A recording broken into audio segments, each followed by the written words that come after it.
All right, so we'll conclude this lecture by looking at Rachel's minimum conception of morality and talk about how he thinks that spells out the behavior of a conscientious moral agent. So Rachel gives us his minimum conception of morality on page 13, and it draws upon the lessons that we've learned by considering those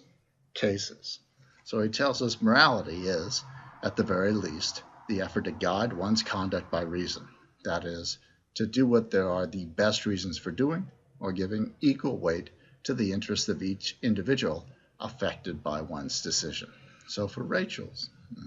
morality isn't about our emotional responses, isn't about our intuitive judgments per se. Instead, it's about gathering evidence, considering values, considering principles, formulating arguments, evaluating those arguments, engaging in constructive debate with people who disagree with us, and trying to forge a consensus about what the right moral judgment is, about what the right action guiding norm ought to be. And integral to that, one of the central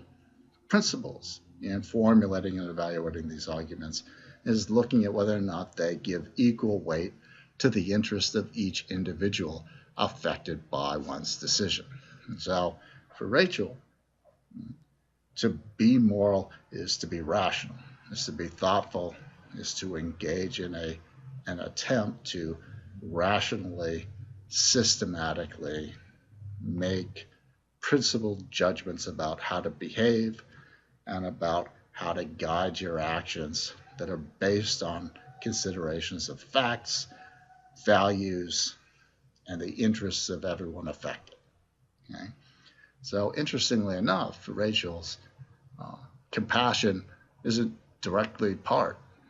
for instance, of acting ethically. So if compassion or other emotions are going to play a part in ethics for Rachel, they'll only play a part because we have reasons to suppose that one should be compassionate or empathetic or forgiving in these situations. So always for Rachel's, it's going to be about articulating general principles, offering arguments, evaluating arguments, taking people's interests into account equally, anticipating the consequences, the outcomes, the side effects of the actions that we want to condone or forbid in the ethical realm. So this gives us a picture of what it is to be a conscientious moral agent. In Rachel's mind,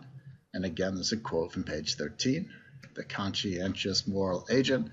is someone who is concerned with impartiality, who is concerned rather impartially with the interests of everyone affected by what he or she does, who carefully sifts facts and examines their implications, who accepts principles of conduct only after scrutinizing them to make sure they are justified, who is willing to listen to reason, even when it means revising prior convictions, and who, finally, is willing to act on the results of this deliberation. So, a conscientious moral agent is a rational being who acts on systematic, consistent principles that acknowledge the consequences, both short-term and long-term, of their conduct, scrutinizing them carefully, making sure that they take into account the interests of everyone who's affected. Now, one of the things that we want to think about as we go forward, right, is this sounds like it's only about people.